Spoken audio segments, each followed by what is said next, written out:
Hello, everyone, and welcome to this next episode of this series on modern Iran. Today, we're talking about the European encroachment of Iran, and I'm lucky to be joined once again by Hunger, the dye merchant. How are you, Hunger? Doing well. Very rare Sunday stream on our part. This was originally planned for Saturday, but because of certain personal issues and also unfortunate timing of being sniped by Apostolic Majesty, we're in for a rare Sunday show today. But it's gonna be a fun chapter. Certainly. And who were wondering why there's no intro? I think StreamYard has changed some things. When I've just gone to try and play it, it didn't play. So sorry about that. I'll try and work that out for next time. Yeah, StreamYard, get your shit together. Also the UI looks different than previously, so there must have been like a big update. Certainly, yeah, I'll have to get that worked out for next time because we always need that epic based intro. We can add it in post. Yeah, I probably could, but well. So obviously, last time we were looking at the rise of the Qajar dynasty, and so obviously with the fall of the Zans, we had the rise of Aga Muhammad Khan reconquering the country, and then the consolidation under his nephew Fath Ali Shah, and the propagation of a very large cadre of Qajar princes to distribute the various governorships of the country. And obviously the prime prince is his designated heir, Abbas Mirza, who was given the governorship of Azerbaijan. But it's around the point where we stopped in 1804 that Iran ended up going to war with Russia, a war that doesn't end very well for her. And so it's probably worth looking at the greater sort of European or Western interest in Iran at this time. So the Qajar era was overshadowed by the British and the Russians, and this great power rivalry helped solidify Iran's border, but it also undermined the country's sovereignty as both powers sought to influence the politics to their own advantage. And so, again, during the 19th century, this is known as the Great Game, or this great power rivalry in Central Asia between the Brits and the Russians. And if people are interested, you mentioned Apostolic Majesty, Hunger, but I do have a stream with Apostolic Majesty on my channel from earlier this year where we're delving into the Great Game in more detail. Yes, I watched it. It was a very good series, and Amanat spends a lot of time in this chapter going over what particularly the British were up to in Iran. They sent multiple envoys and ambassadors to the Qajar court to get into possible alliances for multiple reasons. The British wanted to check the Russian. The British had multiple goals, and in some ways they had conflicting goals because it wasn't just the British Empire that was interested in Iran. It was also the East India Company that was also very interested in Iran. And on occasion, the two had competing interests over what they wanted to do in Central Asia. And I believe you talked about that in that stream with AM. Is that correct? Yes. So essentially, the Russians. It also kind of relates to another stream he did recently with Morgoth and Semyagog. You've got the idea of the Halford Mackinder's heartland theory that Russia sits astride this Eurasian heartland from which it wants to expand out from, and controlling the rimland is essential to stop Russia from expanding. And so Britain controlling India and its various colonial possessions wanted to stop Russia from getting access to warm water ports, whether it's on the Persian Gulf or in the Mediterranean or in the Far East. And so most of the British foreign policy was directed towards stopping that. So it's around this time that obviously in the previous stream I mentioned you had the delegation of the Shirley brothers, Anthony and Robert Shirley, to the court of Abbas the Great. But at this time, Sir John Malcolm, who is an officer of the East India Company, is sent to the Shah's court. And this mission is relatively successful. This is in 1800. The goal was to persuade the Shah to attack the Afghans, and gifts of jewels were given as an incentive towards cooperation, though the Shah would interpret this gift in a very different way. He would interpret it as a tribute from a foreign power towards his magnificence than a bribe from a foreign power to affect a certain course of behaviour. So a Treaty of Commerce would eventually be signed and ratified in 1814. And the Persians, generally speaking, had a higher opinion of the British than they did of the Russians, mostly because they saw the latter as being more shrewd and relying on cunning and diplomacy rather than the Russians, who they saw as relying on mostly just brute force, really. So Malcolm was very interested in Persia because he would write a history of Persia called From the Most Early Periods to the Present Time in 1815, and he'd stress continuity with ancient Persia. And he was very much in admiration of Persian culture and its accomplishments, but viewed the country as in decline, and this decline is proof of British cultural and economic might. Iranians in general were less interested in understanding the West, though there were exceptions, such as the Tufat al-Alam, or Gift of the World, by a scholar called Mir Abd al-Latif Shustari, which praises Western scientific accomplishments while also dismaying against the French Revolution, though that wouldn't be published until 1847. Yeah, it's funny you mentioned that, because Amana also goes into a lot of detail on the French involvement in Persia at this time as well, because post revolution in 1789, I mean, you have the revolution, the murder of the king, and then the what's the interregnum between Napoleon and King Louis the 16th. Oh, well, you've got the Republic. You then have the Reign of Terror under Robespierre. Robespierre's then deposed a year after the king's execution, and then you have the Directory for a few years. The Directory, before Napoleon yes, does his consulship, and then you have the Empire. Yeah, so Napoleon is actually very interested in Persia at this time. Again, for multiple reasons. Everyone wants to use Persia. All the European powers, Britain, France, and Russia, all want something out of Persia. For the Russians, it's very straightforward. They want territorial conquest of the Southern Caucasus. The territories of Armenia, Georgia, pretty much the Orthodox Christian lands in the Caucasus and the western coast of the Caspian Sea. And this is a very obvious, straightforward position that the Russians want to take control over, and also it helps them in their war against the Ottomans. The Russians are fighting both the Ottomans and the Qajars at the same time in these decades under the reign of Fath Ali. But Napoleonic France and Britain have multiple goals that they want to achieve. They want to cancel each other out. They both want to use Iran as a base to... The French want to use Iran as a base to attack British India and capture the Russians, while the British want to use Iran to stabilize Afghanistan and protect British India from invasion, and also block the Russians in the midst of the Great Game. So everyone is wanting something out of Persia at this time, and Qajar Persia is relegated to a buffer state between the British and the Russians. And for a brief period of time, Fath Ali does sign a treaty of alliance with Napoleonic France, although this is very quickly thrown away because Napoleon makes an alliance with the Russians as well. And we can go into more detail on some of those treaties that are very important. But is there anything you wanted to add to that?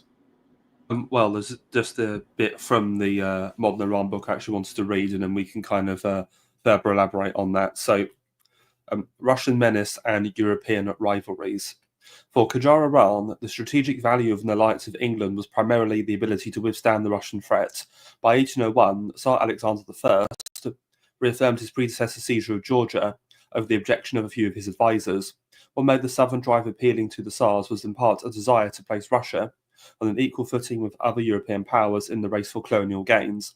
Alexander and his like-minded advocates of Russian expansion relied on sympathizers in the Georgian royal family and in the Armenian church, who viewed Russian annexation of the eastern Caucasus as the only way to lift the yoke of Persian rule. Memories were still fresh of Aga Muhammad Khan's Tiflis massacre and abduction of Christian women and children. Yet Persian rule generally had been favourable to the people of the Caucasus, allowing them communal autonomy and lenient taxation. Armenian landowners, Maleks in particular, were content with Persian rule, although their voices were lost to the self-serving enthusiasm of wealthy Armenian merchants abroad and their ecclesiastical allies at home.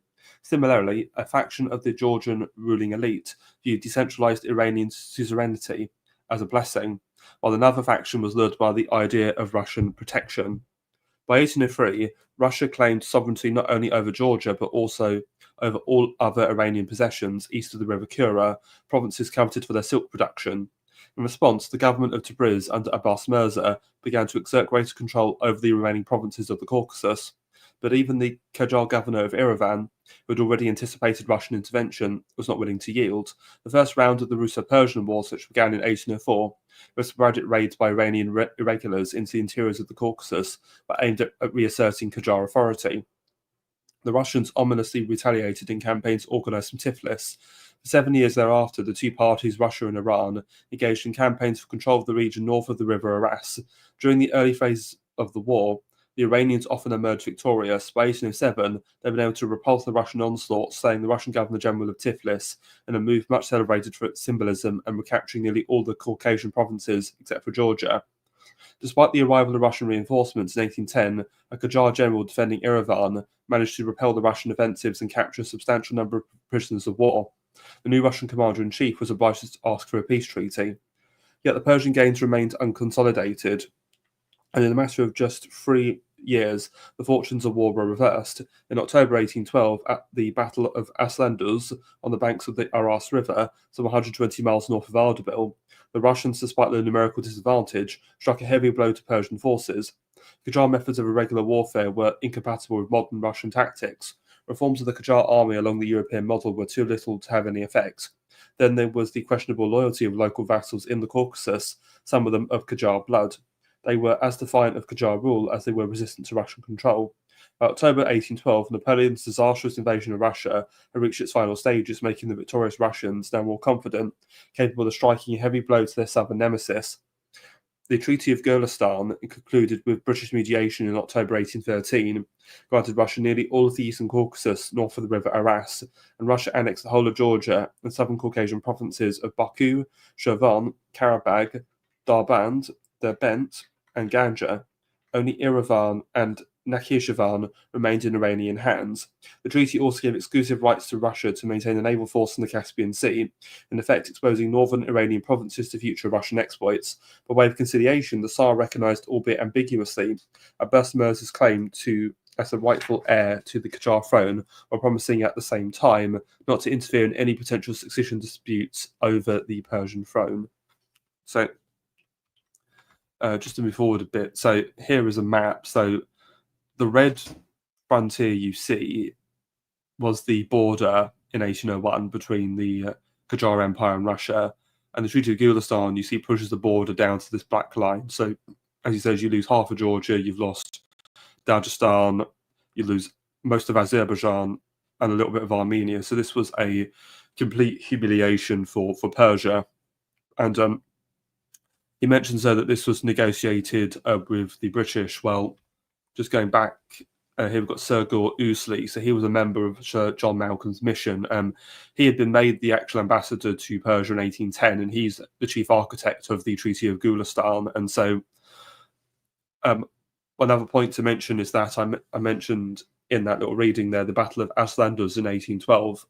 That was of particular embarrassment for the British because a British officer, Sir Henry Pottinger, was part of the army led by Abbas Mirza that had been defeated, and he had helped train the Persian army in modern warfare, and he's killed during this battle. And obviously at this point in 1812, Britain and Russia are now nominally allies against Napoleon because of the invasion of Russia, and so this causes significant embarrassment for the British, and from that point no further British officers are allowed to serve in the Persian army. So it does significantly limit what the British can do in respect to aiding Iran as an ally. And so you can sort of see why the British are very keen to try and shore up Persia, but also ensure significant concessions are made to their the more powerful allies in the Russians. Is there anything else you want to add regarding the Treaty of Gulistan?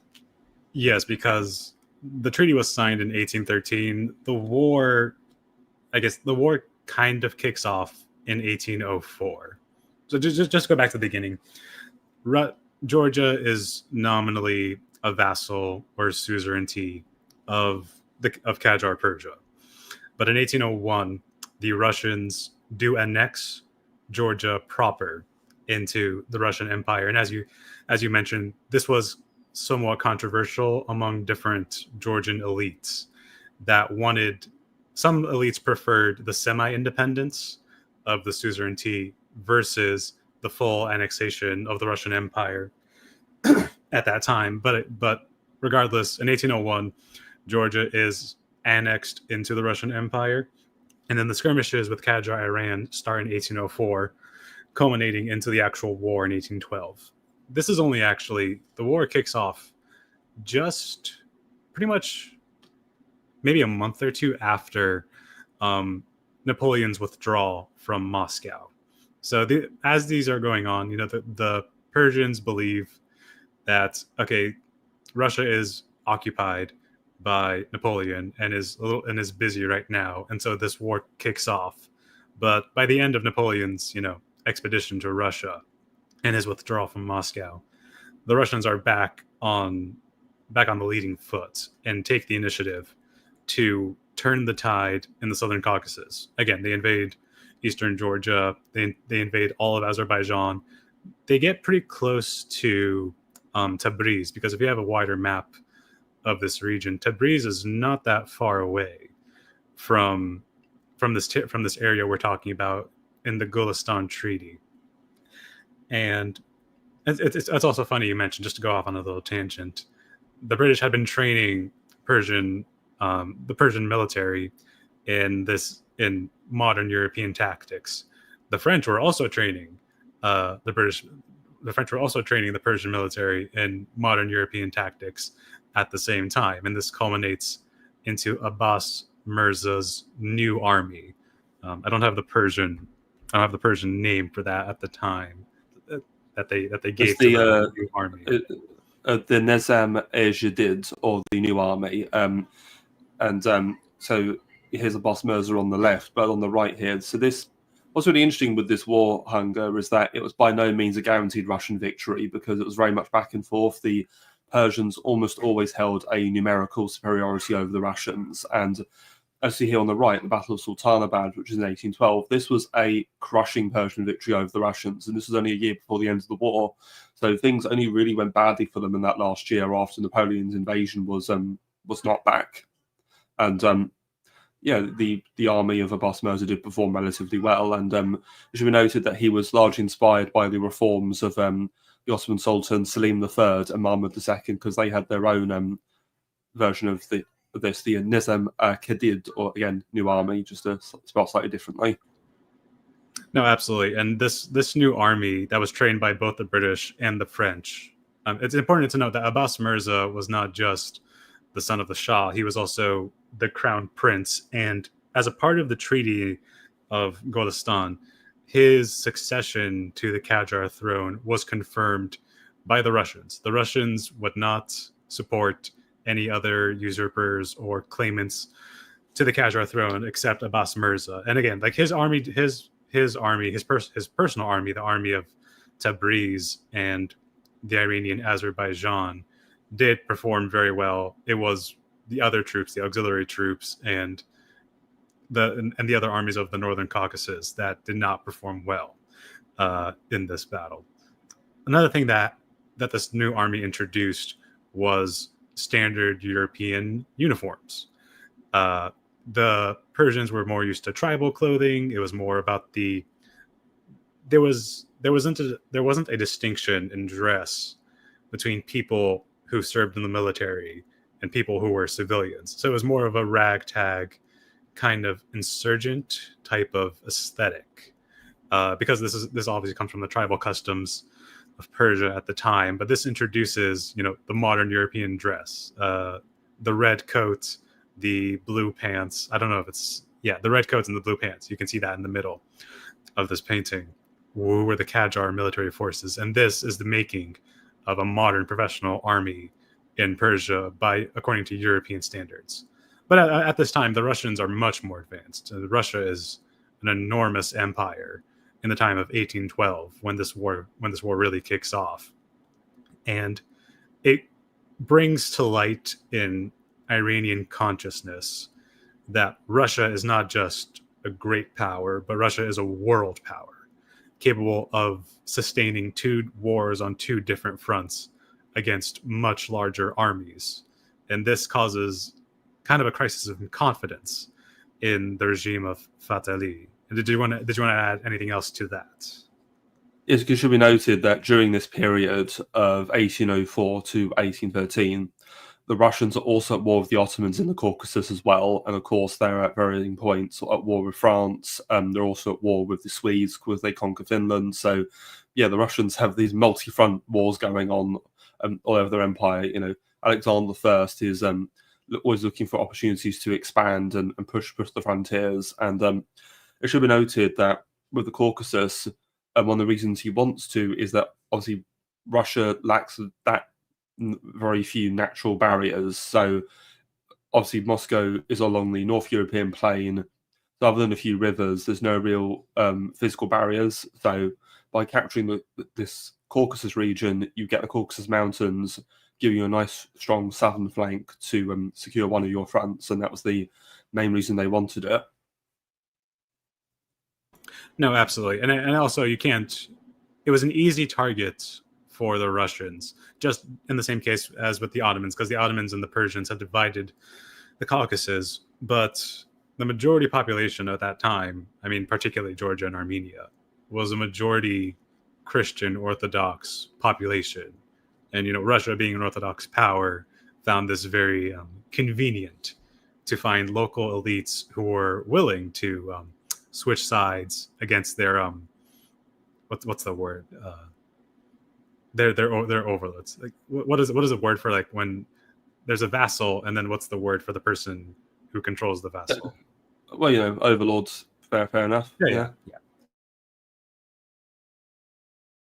And we briefly mentioned the French, so just to quickly go over. So obviously by 1807, you should note that in Europe you've got the war of the third coalition, which is Britain, Austria, and Russia. Obviously, Austria was knocked out at the Battle of Austerlitz in December 1805. Prussia comes in, and you have the war of the Fourth Coalition with Britain, Prussia, and Russia. Prussia smashed at the Battle of Vienna, Twin Battles of Vienna and Auerstadt in 1806. There's then the inconclusive Battle of Eylau in February 1807, which is 2 months before the signing of the Treaty of Finkelstein, which is this pact of alliance between Persia and France. However, what causes the end of this treaty, as you've alluded to, is later on Napoleon wins the Battle of Friedland in the summer of 1807, and this is what leads to him signing the Treaty of Tilsit with Alexander I, where France and Russia are going to be allies. They're going to divide the world between them, with the Western Europe being under French influence and the East under Russian influence. And this is also largely aimed at the British, because I think there's a very famous expression where I think Napoleon says to Alexander, I hate the British, and Alexander says, so do I, and on that basis our alliance is made. So you can see there's all sorts of shifting alliances going on, and as a result of this, because on the right here I've got Claude Mathieu, Count Godin, so he was an aide-de-camp to Napoleon. He was actually sent as a personal envoy to Iran on Napoleon's behalf, but by the time he got to Iran, the Treaty of Tilsit had already been signed, and so when he thought he was going to be training the Persian army, he suddenly got recalled and sent all the way back. So a bit of a waste of time they ended up being. No, absolutely. Napoleon was he was known to be a little fickle when it came to these many shifting alliances. You know, this treaty with the Persians was supposed to make way for pressuring the British out of India, because Napoleon could not defeat the British at sea. As we all know, France is not a great naval power, historically at least. And so what France needed was an overland route, or at least allies in Central Asia that could be relied upon to attack British India and, you know, strike a heart at the jewel of the crown in the empire.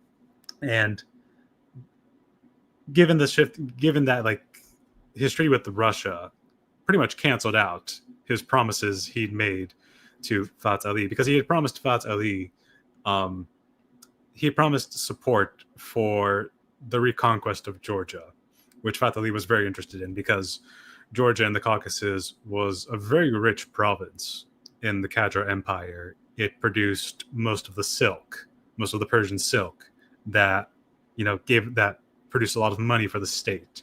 It had a large population. Out of a population of between 8 to 10 million people, 20% of the Persian Empire was living in the Caucasus. And so that was a lot of tax revenue and economic revenue that was being generated for the Qajar state that was lost in 1813. And we'll get to the Second War where it becomes even worse for the Qajars. But Napoleon did not, by signing a treaty with Russia, for very short-term gains, he had sacrificed his long-term strategic interests fighting the British. Well, ultimately, I actually think the Russians would have been more useful as an ally to Napoleon, and just unfortunately, he was too much of an egotist, and I think he completely scuppered what was a great and sensible alliance to his own hubris, ultimately. And just looking at Napoleon and the Orient, we mustn't forget in 1798 he obviously invades Egypt, and with an attempt to try and then find a way to India. He also makes an alliance with the Tipu Sultan, who was the ruler of Mysore in the south of India, to sort of sponsor like a proxy war against the British as well. He sends officers to train Tipu Sultan's army, although he's ultimately defeated by the British in 1799. So again, you've got all these little Oriental adventures of Napoleon's, but as with Egypt, as with Persia, he's very fickle and changes his mind.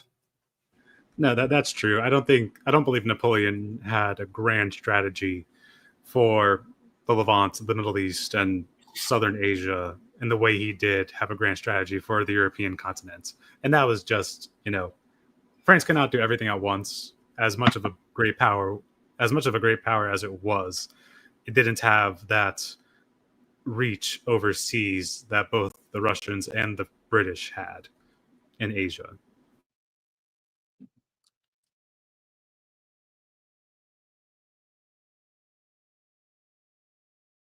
Just to finish up regarding Gulistan, so the final battle that really ends the war is here. We've got so by this point, because the main Russian commander of the Third Russo-Persian War of 1804 to 1813 is this chap on the left, Pyotr Kotlyarevsky, and he's quite young. I think he's only 29 in 1813, and he was the victor of Asklanduz, as I mentioned before, and he then goes on to siege Lankaran in Iranian Azerbaijan, and he's able to take the fortress in a great storm assault.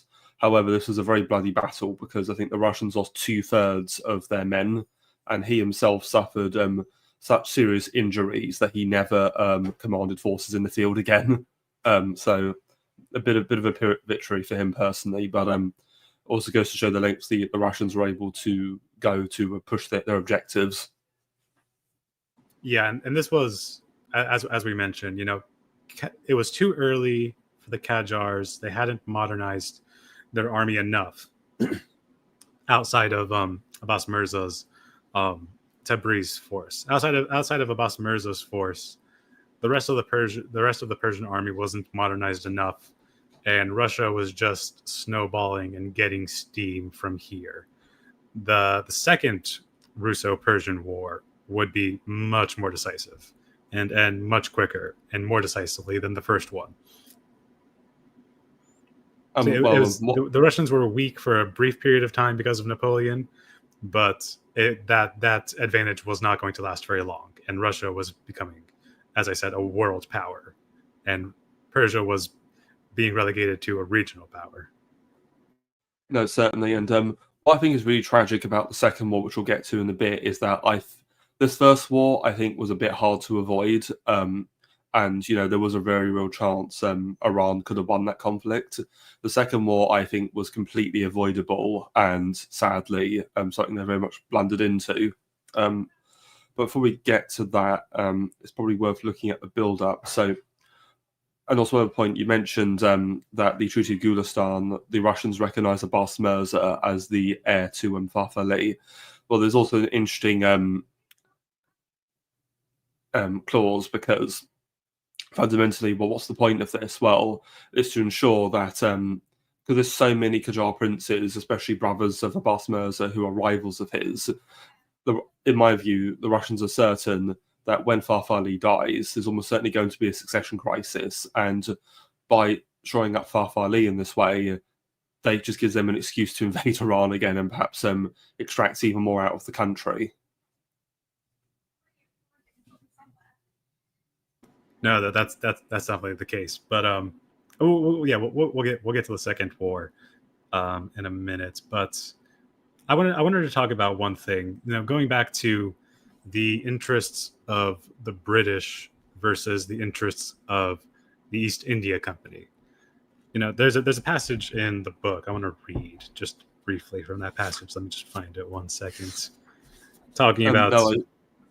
I agree with you, because I went over this in the stream with AM on the Great Game. You've very much got what London wants and what Calcutta wants. Exactly. Aligned. Okay, I'll just read a brief passage talking about those two, conflicting interest groups.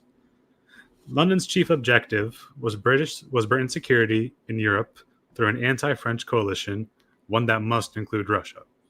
For the government of British India, the chief objective was to sustain Iran as a buffer against the French threats and against possible Russian expansion towards the Persian Gulf and India.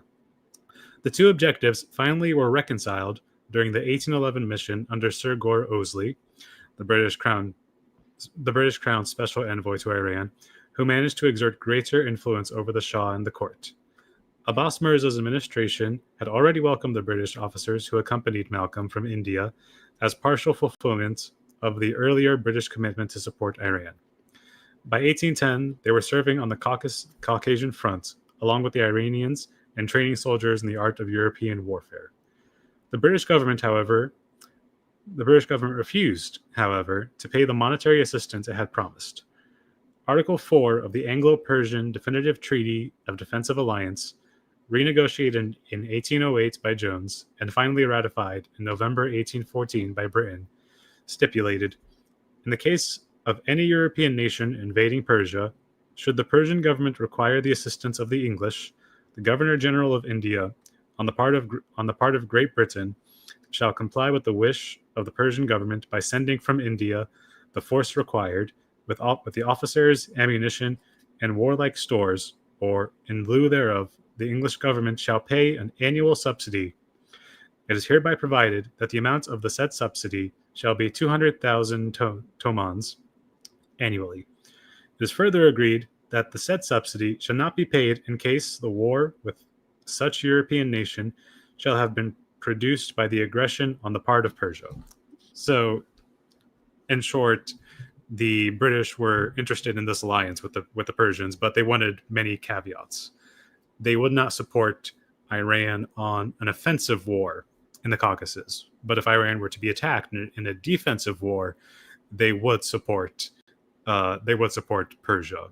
Although the British, being very wily, savvy diplomats, when Russia did invade Persia in 1812 and 1813, the British, using some linguistic trickery, framed this in a way as like, oh, this is actually an offensive war because the Persians are attacking Russian territory as well in the Northern Caucasus. Therefore, Persia is the aggressor, so we're not going to pay out this subsidy or send arms to support Persia, even though we had promised to do so in this treaty. Yep, perfidious Albion strikes again. Many such cases. Yes, indeed.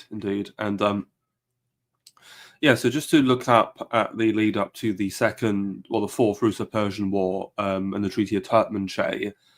So due to Kotlyarsky retiring from the military, the new Russian Governor General of the Caucasus is given to Alexei Yermolov, who I've got here on the left. So he was a hero of the Great Patriotic War of Borodino, and he's given this prestigious new command. And because even though peace is signed with the Persians, the war with the Turks drags on into the early 1820s, and so he's able to consolidate the Russian gains in Azerbaijan and Georgia.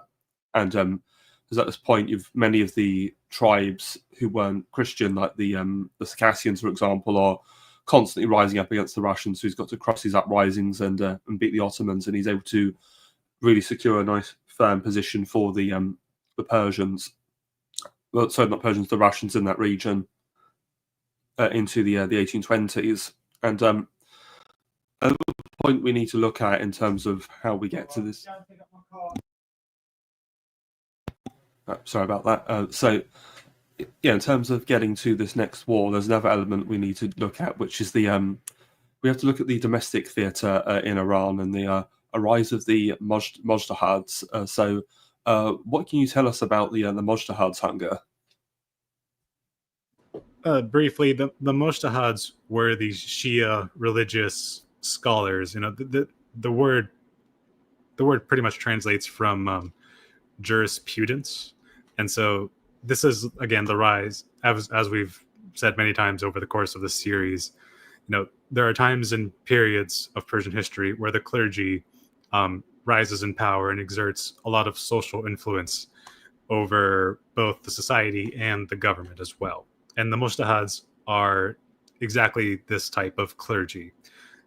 They come from a different school of thought than the previous, generations of Shia clergy in Persia. The previous generation was a majority Akbari, was from the Akbari school of legal thought, whereas this modern version of the clergy in Iran is under the Asuli school. And these are, very conservative people. They have some strange theological beliefs I'm not going to get into because I am terrible at theology. But one of their defining features is their obsession with purity, and particularly bodily purity. Am I getting that right? Because this is definitely not my area of expertise. The Shia Muslims are obsessed with bodily purity and cleanliness. They believe if you become impure, you have to cleanse yourself before you can engage in any kind of religious activity. So one such example is I've been reading about Iranian relations with Iranian Jews, and one thing that happened as a result of the conversion of Iran to Shia Islam is that this worsened relations with many of the Jewish people, because certain Mujtahids or members of the Ulama declared that to touch a Jew was unclean, and so if you shook hands with a Jew, you'd then have to go and have a bath or something before conducting any kind of prayers or anything. So they're highly obsessed with it. And just to go over some other concepts. So you mentioned jurisprudence. Yeah, so the specific word is a figure for jurisprudence, and they also publish what's called a fatwa, or a legal opinion or pronouncement. And the main thing they practice is a expectation that they gather followers who they'll take under their wing, and this is a practice known as ijtihad and taqlid, or emulation. So it's almost like you're like a senior scholar who's got all these other junior scholars under your wing who are following your lead, so to speak. And however, they were also expected to kind of have a bit of a sense of noblesse oblige, or to their underlings, and they could also collect what are known as homs, or dues, from their followers that made up a fifth of their total income.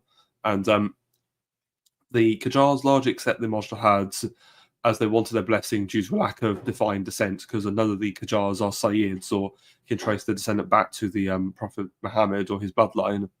What's interesting is we talked about in the previous stream Nader Shah. So the Mujtahids has actually gone into exile during Nader Shah's reign in Iraq, because there are many Shia places of worship there. And they returned when the Qajars took over, and one of their main beliefs was the concept of the Velayat-i Qajar, or authority to adjudicate, which meant that the ulama stuck to legal and religious issues and avoided politics, and essentially viewed any kind of political authority being held by the clergy as a form of earthly or temporal corruption, and that only the quote-unquote imam of the age, a particularly venerated or pious member of the clergy, could engage in any kind of political activity. And Najaf and Kabbalah in Iraq became the principal center of learning and training of new Mujtahids. And Bartholdi himself would actually sponsor the restoration and beautification of many Shiite shrines in Iraq. And there's just a bit I want to read from Armanat. So, Najaf scholars were known for their conservative approach on issues of jurisprudence, and they were universally recognized as authorities by generations of Mujtahids throughout the Shia realms. The works of Sheikh Muhammad Hassan Najafi, a jurist of Iranian origin who specialized on rules and rituals, furu, exemplified the high receptivity on Najaf scholarship.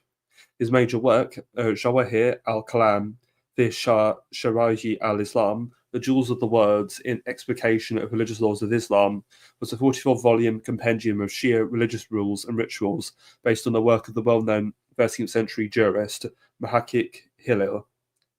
Completed in 1846, a high point for Najaf scholarship, it went through 24 printed editions between 1846 and 1957, and many editions still later. Widely used as a comprehensive manual, Jawahir glaringly revealed the insularity of the Shia legal scholarship. Loyal to the antiquated organization of Shia law, it was divided into 4 major categories of devotional acts, contracts, individual obligations, and religious commands. In all, about 46% of the work was devoted to purification rites, taharat, and devotional acts, ibadat. Within this category, a hefty 26% was on pollutants and rules of purity, 30% on prayer, and the remaining 44% on fasting, Hajj, and religious dues. Placing great emphasis on the issues of purity and pollutants, perhaps a relic of the deep memory of the Zoroastrian rituals of the pre-Islamic past, Jawahir discussed with fetishistic precision the minutiae of pollutants and the methods of purification.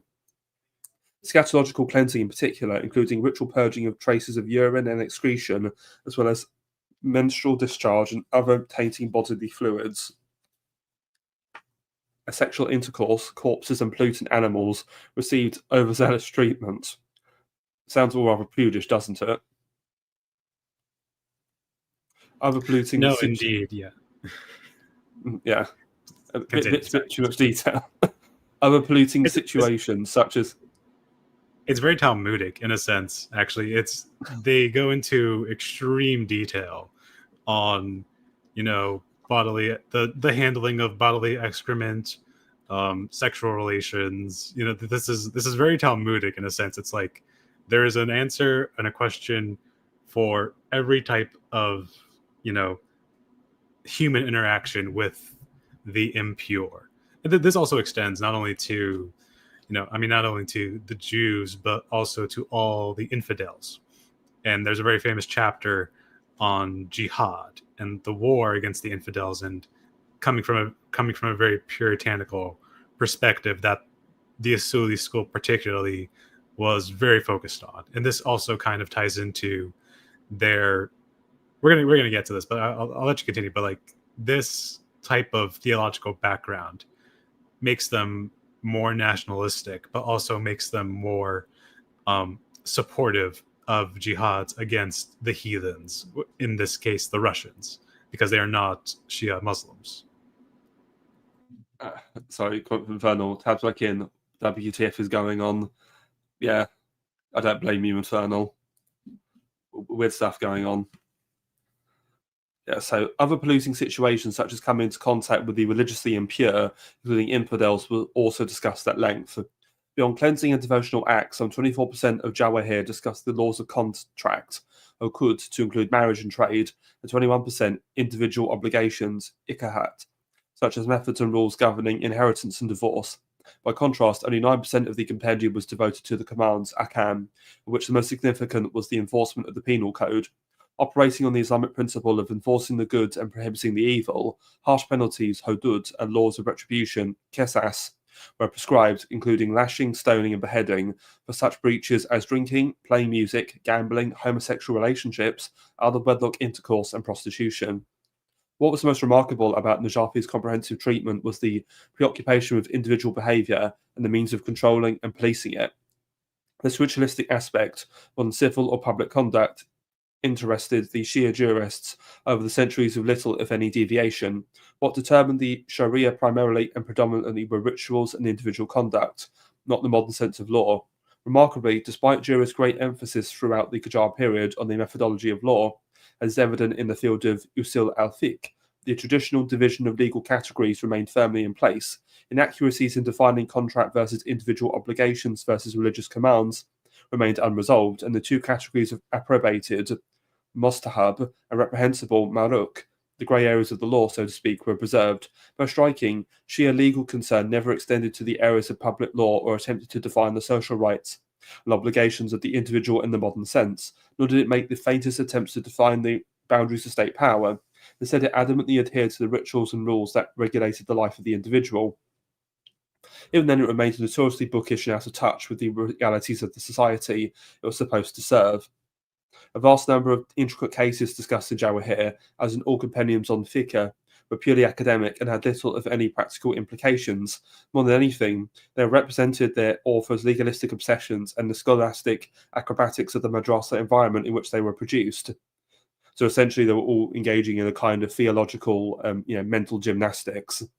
Jawahir was rife with hypothetical cases devoid of any practical application, implausible, even bizarre situations of bodily defilement, and remote and highly improbable annulment of ritualistic ablution, daily prayers, fasting, and correct practice of Hajj rituals.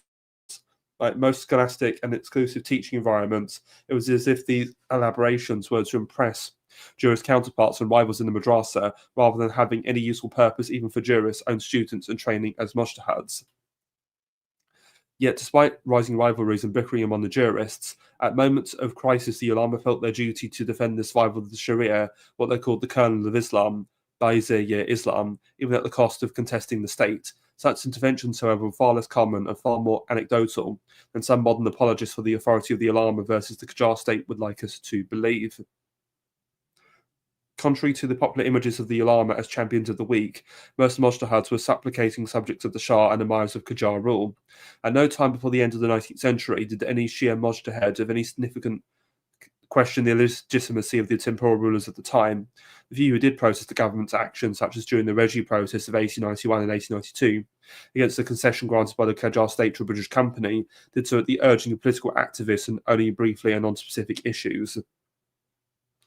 So, as we can see there, that the mujtahids are completely obsessed with these very hypothetical, unusual situations that find themselves in this fiqh or Islamic jurisprudence. And to now move away from a lot of the theoretical points, it's time to move to the actual practical implications of their influence. So, well, firstly, what would end up happening is, because you mentioned the Yezudi school, well, that was actually founded by a man called Muhammad Bakr Behbahani, and he was actually the descendant of Muhammad Bakr Majlesi, the Shaykh al-Islam that we mentioned in a previous stream on the decline of the Safavids.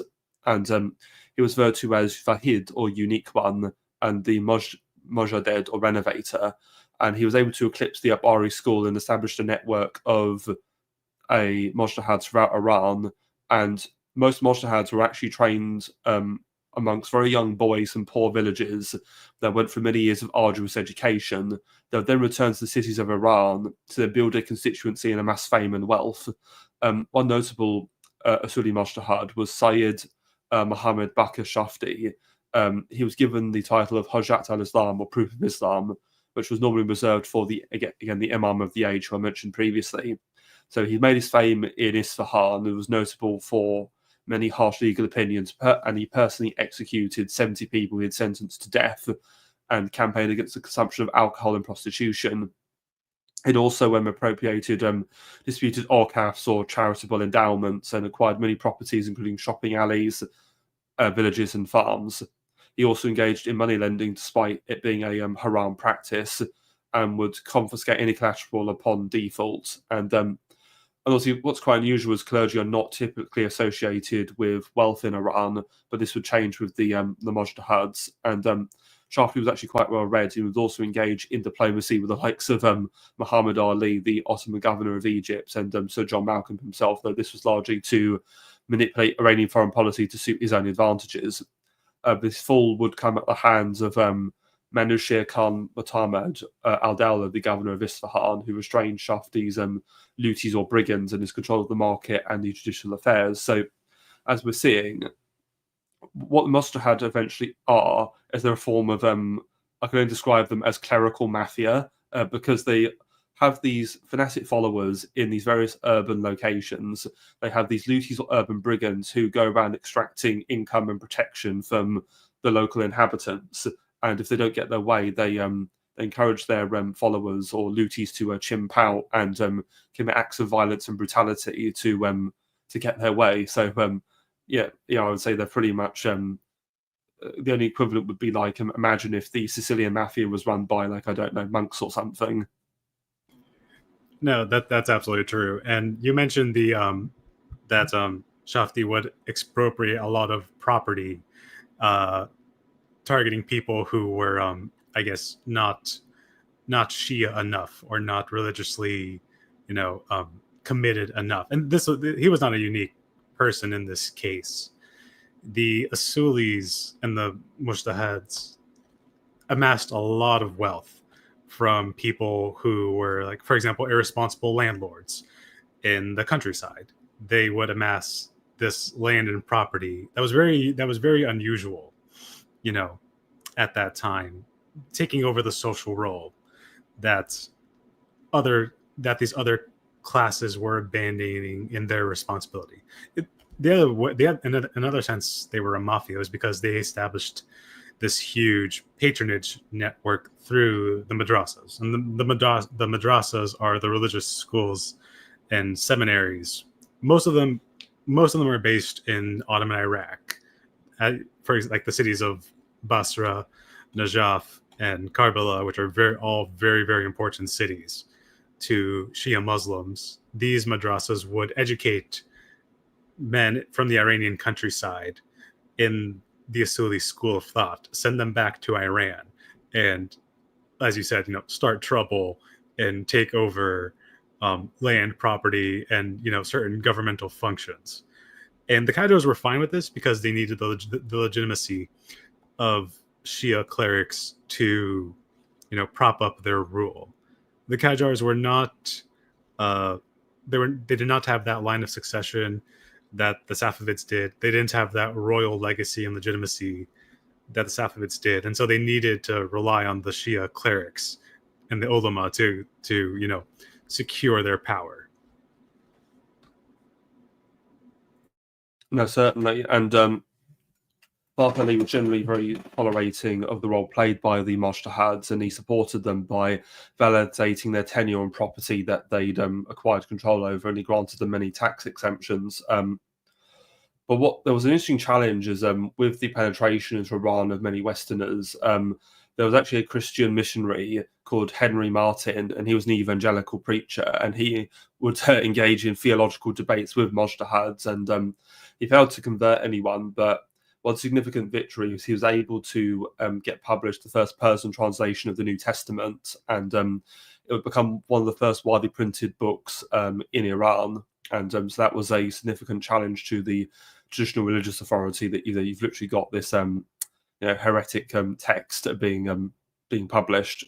And Farfar Ali had to save face after the Treaty of Gulistan by claiming the defeat as a temporary setback, and he would later seek permission from the Mujtahids for a jihad against the Russians to retake the lost territory.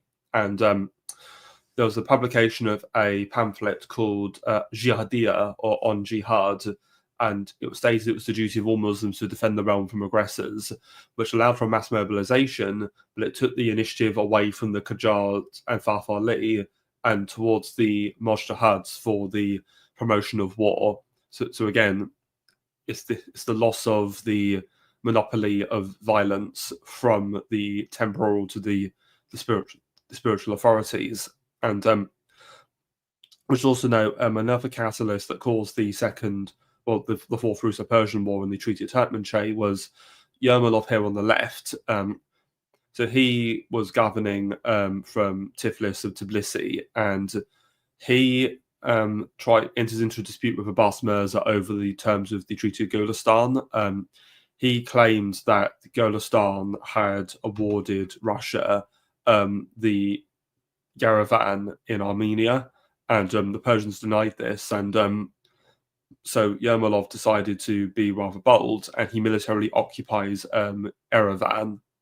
And obviously the Persians, not prepared to take this lying down, they launch a jihad and declare war on the Russians. And something that Abbas Mirza is able to do is he's actually able to very quickly assemble an army of about 30,000 men, steal a march on Yermolov, and actually surprise and defeat him in a surprise battle and force his withdrawal. And this humiliation actually leads to Yermolov's dismissal by Nicholas I, who's the new Shah.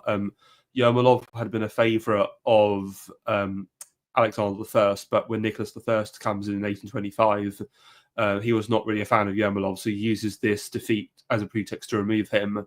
And a figure here we have on the right, Ivan Paskevich, he's made the new Russian Governor General of the Caucasus, and he takes over the campaign against the Persians. And there's just another reading I want to do regarding this fourth war. Defeat in the war and the Turkmenchay Treaty. Among the reasons for renewed hostility were disagreements over implementation of the Treaty of Golestan, demarcation disputes and anti-Russian resistance among the Muslim population of the annexed territories. At least some ranking Russian generals were determined to consolidate Russian gains as far south as the river Aras, which they considered the natural Russo-Persian border. Furthermore, for the majority of Ulama and Iranian statesmen, the loss of the Caucasian provinces had not yet been fully absorbed. These anxieties became more transparent during the second round of wars with Russia between 1826 and 1827. Abbas Mirza was convinced that the price for his eventual confirmation as heir apparent would be successful Persian offensive in the Caucasus. Only a small anti-war party at the Qajar court and administration were realistic about Iran's vulnerabilities and its prospect of defeat should it engage in another war with Russia. What seemed to have tipped the balance against the anti-war minority, however, was the call for jihad by prominent members of the ulama. Distraught by the fate of the Shia in the Caucasus under Russian occupation, who lived in the fear of mass deportation, in July 1826, a group of Mujtahids marched to Fath Ali Shah's military camp near Sultaniyeh, today's Iraq, some 180 miles southwest of Tehran. They were led by, among others, Sayyid Muhammad Tabatabai, son of the above-mentioned Ali Tabatabai, came to be known as Mujtahid Crusader, as well as by Muhammad Bakr Shafti. They pressed the War Council, convened by the Shah, to opt for war with Russia. They also pressured the Shah and his officials to abandon negotiations with the enemy and asked the Russian envoy, General Alexei Yermolov, to leave the camp. The state had little choice but to comply. It was as if a spirit of defiance enwrapped the Qajar elite, which was so patriotic and religiously galvanizing but essentially untenable. Despite early advances by the new army into the interior of the Caucasus and the valiant resistance, for instance, in the defense of the fortress of Abbasad near Yerevan, the Iranian forces were soon routed in a few short campaigns. The troops of General Ivan Fyodorovich Paskevich, the commander of the Russian army, secured control of the entire region north of Aras, crossed the river and marched in the direction of Tabriz. The celebrated general, a member of the Ukrainian Cossack gentry, epitomized the thrust of Russian imperialist ambitions. He had earlier distinguished himself during the Napoleonic Wars and also defeated the Ottomans in 1814, which made him a hero of the conquest of the Caucasus, but hated by the Iranians. Later, he would be equally despised by the Poles for his victory in the 1831 Battle of Warsaw during the Polish-Russian War. He also served as commander of the Tsar's army that crushed the Hungarian Revolution of 1848. The demoralized Iranian camp was dispersed. Most of the artillery deserted behind enemy lines, and Yerevan and Nakhchivan, the last of the Iranian strongholds, fell into Russian hands. The unexpected uprising by the populations of Shevan, Baku, Ganja, and Tiflis never occurred, and the ulama, who had relied on mass resistance, could not persuade the people of Azerbaijan to organize a vigilante force or to put up a meaningful defense against the advancing Russian army. Some of the ulama of Tabriz did not even bother to pretend that there was a call for jihad. They were busy preparing speeches to welcome the Russian generals to the seat of the Qajar viceroy. Fleeing before the Russian army, Abbas Mirza himself, accompanied by a small entourage, had taken refuge in his summer residence in Koy on the Ottoman border. Betrayed and disillusioned, he hoped at least to retrieve his capital through negotiation. The English envoy, John Macdonald Kinnear, summoned to help him, was obliged to lend the Crown Prince some cash for his subsistence. This was probably the lowest ebb of Abbas Mirza's career. Residing near Chaldiran, the scene of the decisive defeat in 1514, Abbas Mirza must have wondered how similar was his misfortunes to that of Ismail I. The peace treaty of Turkmenchay concluded in February 1828, between the victorious Russian army, then in control of the entire Caucasus, and Azerbaijan, even threatening to march on Tehran under demoralized Qajar officials, could not have been negotiated in a gloomier climate or with greater disadvantage for the vanquished party. Turkmenchay has often been deemed the most disastrous treaty in modern Iranian history, even though territorial Iran came out of the ordeal relatively intact. Perhaps it was the perseverance of Iranian negotiations, the assistance they received from the British or the Russians' desire to conclude the peace, because the prospect of another war with the Ottomans was looming large, that saved Iran from a further humiliation and subservience, and perhaps even from the loss of all of Azerbaijan or even Iran's descent into some kind of Russian vassalage. The final loss of the 17 Khanates of the Caucasus, consisting of the eastern part of today's Republic of Georgia, as well as the republics of Armenia and Azerbaijan, amounted to more than 10% of Iran's territory at the time, and more than 10% of its population of about 5 million. The Caucasian provinces were highly prized for their agriculture, silk production, trade, and manufacturing. The loss of revenue from the Khanates, therefore, was substantial, perhaps as high as 20% of the Iranian government's total income of about 3 million tumans. Politically, the loss of Caucasian provinces was even greater, for it comprised the very prestige of the Qajar state as protector of Iran's guarded domains. The Qajar's tarnished image further cast a shadow on their ability to govern, as the post-war period witnessed insurgencies throughout the remaining years of Fath Ali Shah, especially in Khorasan. The war indemnity imposed by Russia, no less than 5 million tumans in gold, about $6 million or 20 million Russian silver rubles, was nearly twice the size of the Iranian state's annual income. Of the 4 million tumans collected immediately, a huge sum by any standard, a smaller part was drawn from the royal treasury, but the greatest portion was raised through extra taxation. Dispersing the indemnity brought the Qajar state to virtual bankruptcy. In addition, the victorious army carried away from occupied Ardabil vast possessions, including manuscripts and artifacts from the shrine of Sheikh Safi al-Din Ardabili, the patriarch of the House of Safavi. In Tabriz too, the defeated Qajar ruler was forced to make more gifts of great value to the Tsar in hopes of lubricating peace negotiations. On his way to St. Petersburg, Pashkevich received, in addition to promotion and a new title, a reward of 1 million rubles from the Tsar, which no doubt contributed to the construction of his vast estates and palace in Belarus. It was not only the Qajar states, but also the high-ranking Mujtahids who lost face. The hollow exhortation to wage jihad stood in sharp contrast to the realities of defeat. The transfer of the Shiite population of the Caucasus, the so-called emigrants, Mojazirin, mostly to Iranian Azerbaijan, was a stigma and humiliation visible to ordinary Iranians. Shia Muslims constituted the majority of the population of the most provinces of the southern Caucasus, and their grievances had been a major reason for the outbreak of the war. In the Khanate of Yerevan, they constituted as much as 80% of the total population. Although a majority remained in their homeland, the Russian government insisted on a population exchange, no doubt aimed to enhance the Christian identity of the annexed provinces.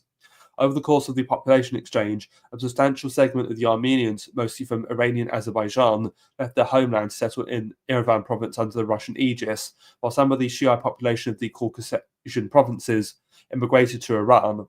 As late as the 1850s, the Iranian government was paying a hefty sum for the upkeep of the emigres from the Caucasus. Much higher amounts, however, were paid over the years in installments and dispersed to the Russian war indemnity. Turkmenchay also reaffirmed Russia's commitment to Abbas Mirza as heir to the Persian throne, the only favourable term the devastated and ailing Crown Prince could procure during the treaty negotiations. The defeat has emboldened the other senior sons of the Shah to challenge the Crown Prince, which in turn encouraged him to seek the Tsar's blessing. The end result was that the Tabriz administration accepted the harsh terms of the treaty to buttress Abbas Mirza's shaky stance. As far as the Russians were concerned, this was nothing short of Abbas's admission of his virtual vassalage status. Upon his death in 1833, the Russians, along with the British, imposed on Fath Ali Shah a purposeful reading of the article of the Treaty of Turkmenchay, according to which Abbas's son would succeed to the throne, which would remain hereditary in his house. For the rest of the Qajar period, the period of primogeniture was observed in the house of Abbas Mirza, with the blessings of the neighbouring powers. Though the new rule of succession did not prevent a mini-civil war after the death of Fath Ali Shah, the new order of succession was an important departure from the customary contest between sons of the deceased king, which often bore ruinous results for the state and society. The treaty also defined Iran's northwestern frontier as it still appears today. The Iranians had exchanged peace treaties and settled frontier boundaries with their foes as early as 450 BC in the aftermath of the Greco-Persian Wars. This was the first time, however, that Iran's boundaries with its neighbour, Russia, were defined by meticulous demarcations. This, in effect, initiated a process throughout the 19th century of defining Iranian boundaries vis-a-vis British India and the Ottoman Empire. Shaping an integrated Iran proper thus came at the expense of losing the periphery to the neighbouring powers. Russia's exclusive rights to navigate both naval and commercial vessels in the Caspian Sea, reaffirmed in the Treaty of Turkmenchay, also deprived Iran of whatever control it once held beyond the Caspian shores. The supplementary commercial treaty attached to Turkmenchay imposed on Iran equally important articles of long-term consequences. Russia acquired not only the right long resisted by Iran to open consulates in Iranian cities, but also the capitulatory rights of the so-called most favoured nations for Russian diplomatic representatives to preside over disputes between Russian and Iranian subjects. Yeah, so you can see Turkmenchay, though it didn't cede that much territory to Russia, it only really ceded Armenia and the territory in north of the River Aras in Azerbaijan. It was more symbolic in terms of millions of tumens of tribute had to be paid. The Russians can now open consulates all over the country. The Crown Prince is a virtual vassal of the Russians. Unlike the First War, again, which I think could have been won, this war is a complete kick in the teeth and a repudiation of any attempt to reconquer that formerly lost territory. Is there anything you want to add to that? No, that's absolutely true. I mean, it's also during the Treaty of Turkmenchay where the Russians capture all of Armenia and Yerevan, the modern capital of Armenia. We didn't mention this in the beginning, but as well, the modern day territory of Azerbaijan with Baku, Russia gets this large population of Shia Muslims within the Russian Empire. And again, this is somewhat mitigated by the population exchange that is happening. Many of the Armenians in Persia move back into this territory, and many of the Shia Muslims leave the Caucasus to go into Persia and Iran's territory of Western Azerbaijan. Not the country of Azerbaijan, but the territory of Western Azerbaijan. And as you said, this is completely humiliating. This pretty much sets the border, the Russian-Iranian Iranian border till this day. This is pretty much the border that exists to this day. Although these countries in the Caucasus are now independent, that hasn't changed. And this pretty much knocks Persia off as a great regional power. It becomes a very weak regional power under, it's not the official vassalage of Russia, but for all intents and purposes, it's relegated to a very weak regional power after the Treaty of Turkmenchay. No, and it wouldn't be the final humiliation, but the next humiliation would be a humiliation too far. Would you like to describe for the audience the Griboyedov affair? Yes, that's a very, very important affair. So in 1829, the year after this treaty is signed, the Russians send their embassy to Tehran, headed by Alexander Griboyedov. I'll just say it like that. He's a very young envoy. He's a Russian writer and poet. Funnily enough, this man is not very well liked in the Russian court of Nicholas II because he was accused of being a sympathizer during the Decembrist rebellion in Russia in 1815, which is when French-educated Russian officers tried to overthrow the Tsar after the Napoleonic War. So he was accused of being a sympathizer. He was not very well liked in the Russian court, but he was sent to head the embassy in Tehran. And the Griboyedov affair is basically once he arrives in Tehran, he sets up this large embassy with 70 Russian diplomats and employees. They start agitating. I think agitating is the right word for the return of concubines, Slavic concubines, Georgian and Armenian concubines. He wants them returned to their homeland and to the Russian Empire because he sees these concubines as prisoners of war under the treaty, which is not something the Iranians agreed to at all. And this was a clear overstepping of diplomatic boundaries. I think this was a clear stepping of diplomatic boundaries on the part of the Russian ambassador, and this leads to a very large rebellion and riot against the Russian embassy. There's being agitated by the Mujtahids and the Shia scholars. They rile up a crowd to storm the Russian embassy in Tehran. And this leads to the death of 3 of these, rioters or protesters, whatever you want to call them.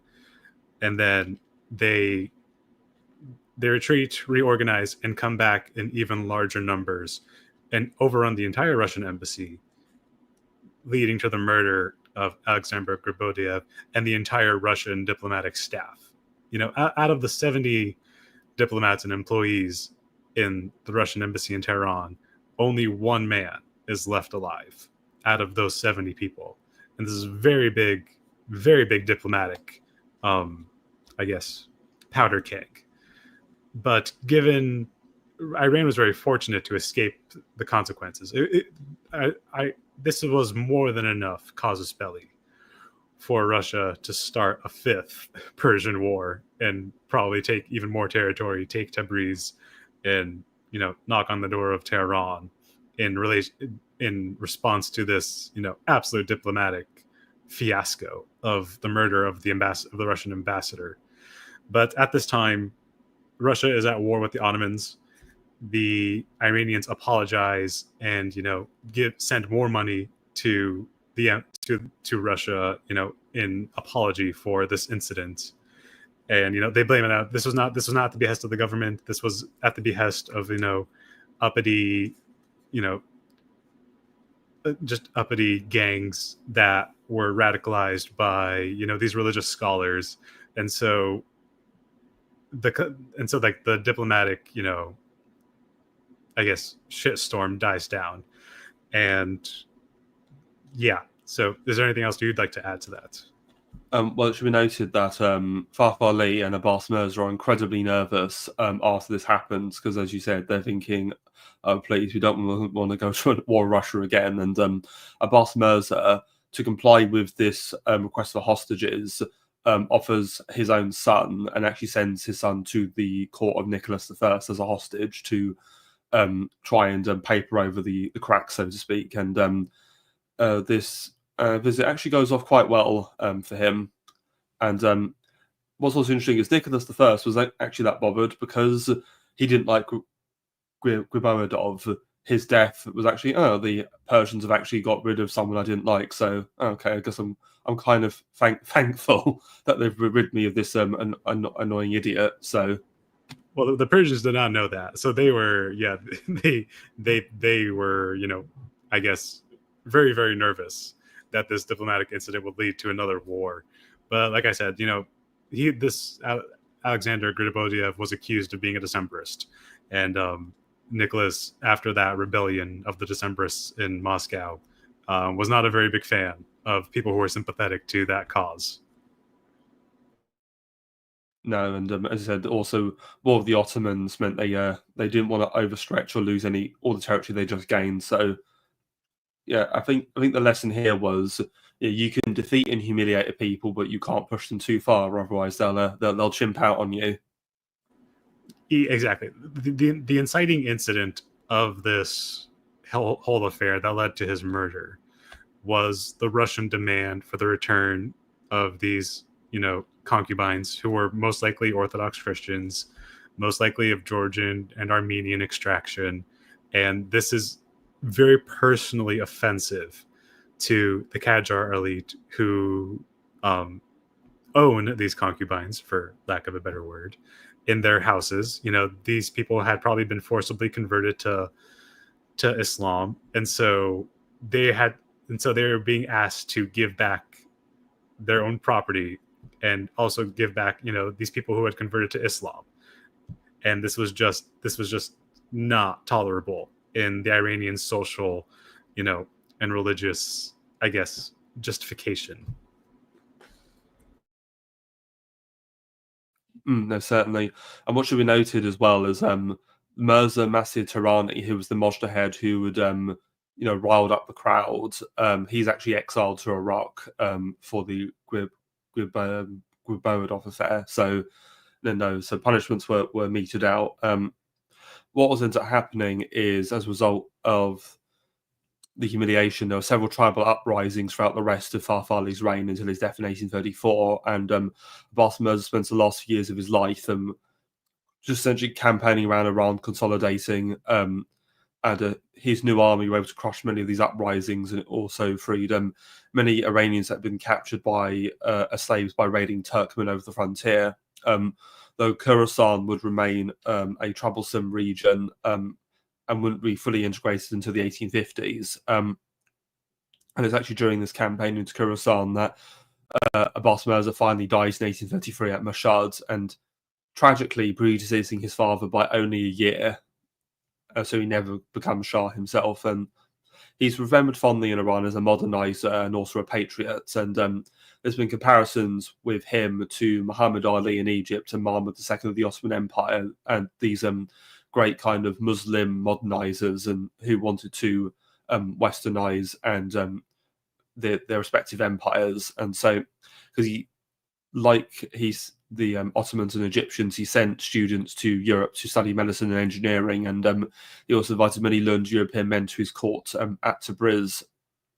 And it's funny because just briefly on that one point, he actually puts out an ad, and like a literal ad in the Times of London in I believe the 1820s, to encourage European men to travel to Tabriz to bring Western science and education and other things like military tactics as well. He literally puts out an ad in the Times of London. Well, with the British coming in, they're certainly getting well connected now, aren't they? Indeed.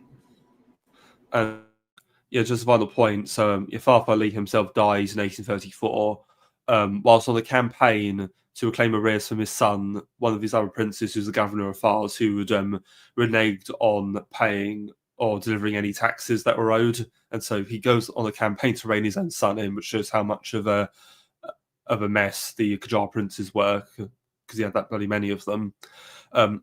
So to ultimately assess Farfar Ali, he had helped transform Iran from a tribal hodgepodge into a centralized royal state.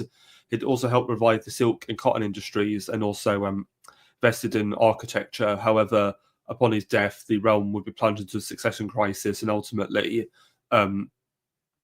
much glory and prestige would be lost as a result of the loss of the Caucasian provinces to the Russians. And though it wouldn't be the last time that Iran would try to reclaim formerly lost territory, but that's something we'll get into in a future episode. So, is there any final comments you want to make about anything we discussed today?